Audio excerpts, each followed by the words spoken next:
Good afternoon, Lisa. Good afternoon, Andrew. I just realised I'm covering Tom Baker up. Oh, get That's you. the whole point of wearing Tom Baker. Show off your Tom Baker.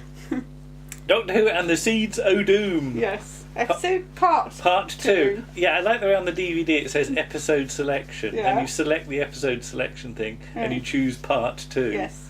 Because you've got to know the difference between episodes and parts. Got to know your way around your parts. Right. First of all, and we should say thank you to John Challis for retweeting us last Thank you, time. John. So thank you for the publicity. Keep it up. Right. First scene. Let's start with a nice murder. Get the kiddos petrified from the start or hooked. Yes. You can see sort of Bob Holmes' approach to story structure here, can't you? You know. And it's one of those things where, as a kid, it's one of those shots you'd probably remember where he's looking out the telly at me. Yes. Yeah. Yes. The Krynoid looks directly into Because I think I used to be probably sat quite close to the telly watching Doctor Who, so that I absorbed every second of it. And whenever a monster looked out of the telly at me, I was scared, probably. Okay. It's a bit like Noel Edmonds looking out of the telly at you at Swap Shop. Because at the start of Swap Shop, sometimes Noel Edmonds would say, "Why are you still wearing your pyjamas?" And obviously he could see you looking out the... Were you wearing your pyjamas? I probably was once, yeah. So obviously he could see in my room. Okay. As I thought. Yeah, but immediately John Challis gets to handle some weapons, doesn't he? Virtually, I mean. Yeah, and he does seem quite at home with a gun in his hand, doesn't he? He does, yes. I don't know whether that's true in real life. No, probably not. Or not. Although one's eyes tend to be drawn to his very red trousers, aren't they? Because he does like his intimate evening with John Challis thing. His one-man show. His one-woman show, and he'll show a clip of his red trousers, won't he? Yeah, and the bit later on where he does we'll come to that bit later on, but people seem to find that funny for some reason. What, his red trousers? No, the big scene. Right. And I like the way Douglas Camfield does the sort of triple zoom shot. Yeah. You know, wide shot of the body, close up of the body, close up of the face. Yeah. So that's a nice little directorial flourish, isn't it? Yeah, and I thought there'd been a bit of a continuity error because obviously at this point Mowgli's eyes are open, and then when Scorby and Keeler see him later on they're closed. But then I've just thought, somebody's probably closed them. They've lugged him into the bed by then. And closed them. So. But there's a sort of mark on him, a green mark, and I think that's referenced in the novelisation as well. I don't need to check, but as a kid, I think I was half worried he would, because he had a green mark on him. Would he turn into another Krynoid? Would there be two Krynoids knocking around? Okay, well, but not yet. But yeah, Tom Baker's wonderful monologue about a grotesque parody of the human form, and bear in mind this is the end of Tom's second season now, although seasons 12 and 13 do almost sort of run into each other in production terms. I know there's they've had a little bit of a break by now, but this is almost like the sort of speeches in the Ark in Space, but sort of turned up to 11, aren't they? So he's done great film in this story, Tom. He's firing on. Well, that's the thing. I think Douglas Camfield and Tom sort of agreed that they would take it very, very seriously, and I think that really works for this story. There is flippancy, but it's flippancy. It's not at the story. It's at the characters. At Scorby mostly. And the production notes point out that there's a script instruction that says Stevenson and Sarah enter and put on clothes. Yes. And I just put "way." Imagine getting that script for the first time and going, "Hang on, what happened in the scene before then?" But we've got all this Antarctica stuff, and notice that Tom Baker's Doctor doesn't make any mention of I've been in the Antarctic before in the 10th Planet or anything like that. Whereas probably now you'd probably get a throwaway line to it, isn't it? Yeah. But I think it's the thing that in the Hinchcliffe Holmes era, they're aware of the history of the show, but they feel no obligation to reference it. I think. And probably in some cases couldn't care less, and I don't mind that at all. Okay. That's fine. The Dunbar chase scene, such as it is. Dunbar? Dunbar, yeah. Dunbar chase, sorry. The Dunbar chase scene. What chase scene with Dunbar? Not Dunbar chasing people sorry, about on... I got confused. Like Benny Hill, you know. Yeah. Carry on, sorry. Imagine Dunbar going around Athelhampton House at sort of 90 miles an hour. Yeah. You know. Chased by Harrison Chase. Yeah. Chasing Chase. Again, the notes point out the lighting effect on their face, just to imply that there's a fire going in the grate.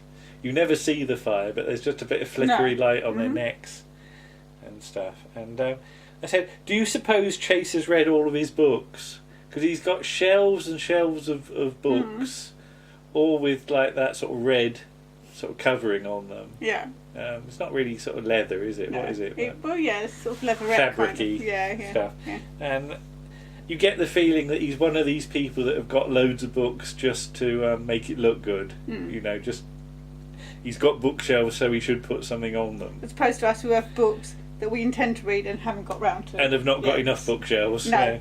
I could really fill up his bookshelves with like books about like sort of locations of on the buses and things like that. That'd be brilliant. He'd be appalled. And Dunbar's sort of ambition about he says about time-serving non-entities promoted above me. I did think there's a very slight touch of Lupton in Planet of the Spiders about that, isn't he? That he's not happy with his lot in life. No. And he thinks that other people have got on when he should have done. Yeah. Nice Krynoid face close up when it sort of swings round, and again that's more scares for the kids.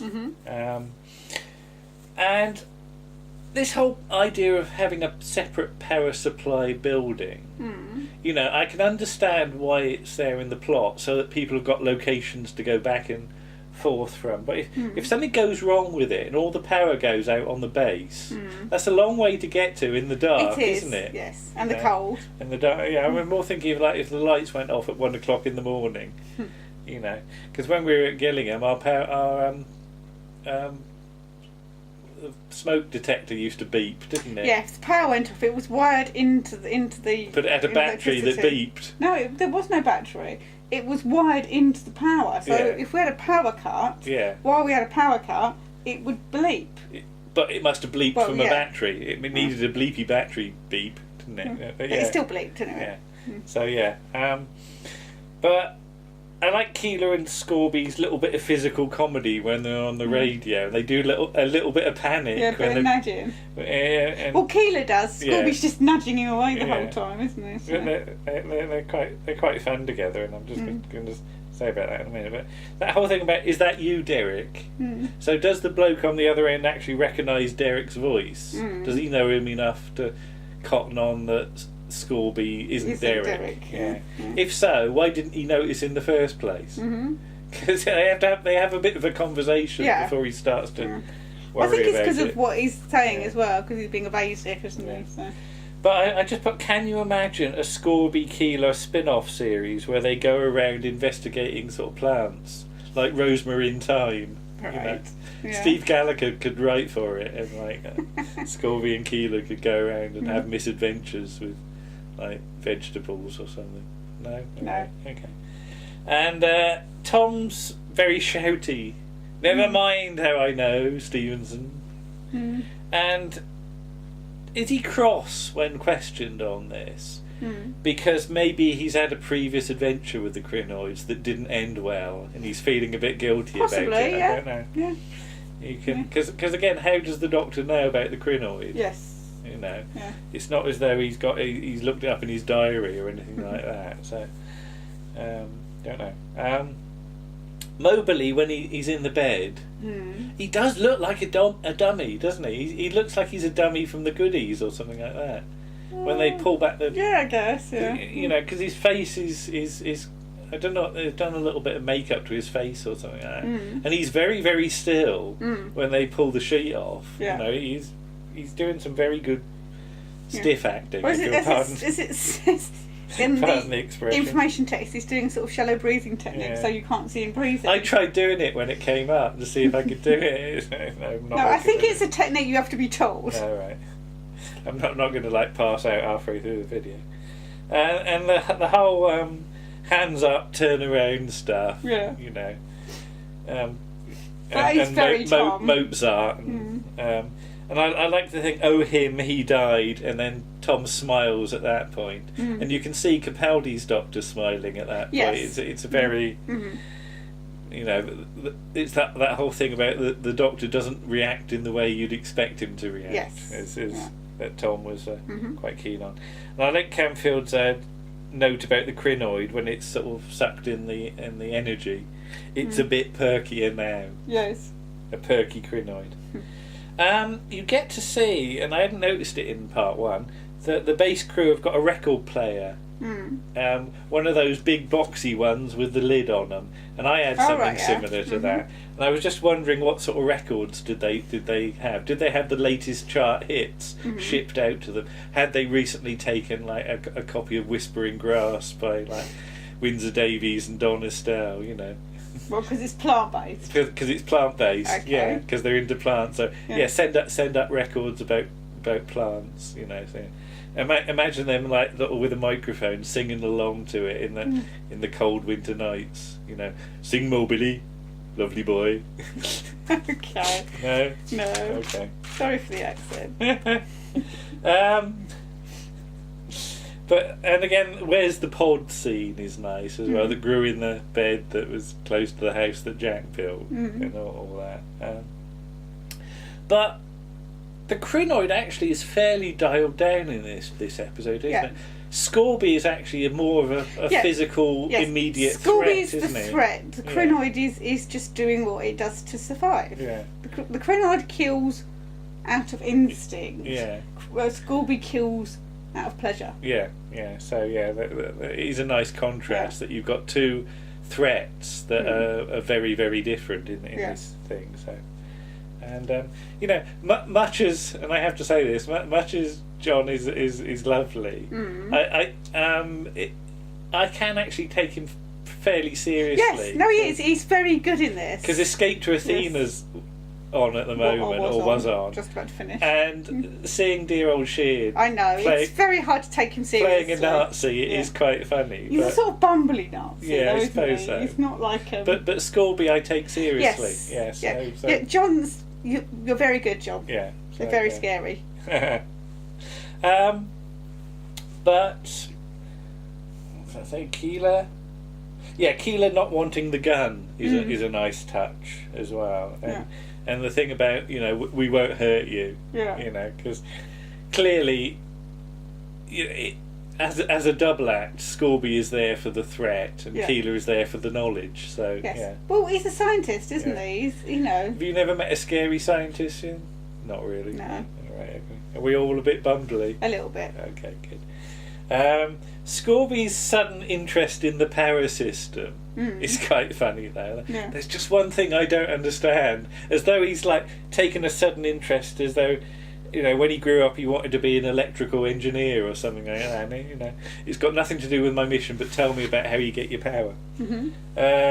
The tie 'em up bit, and Keeler just panics and repeats the phrase "tie 'em up" as though that'll help. That's like the thing of me going into like the kitchen and wondering where the scissors are by making scissors actions, as though that will help me find them. You know.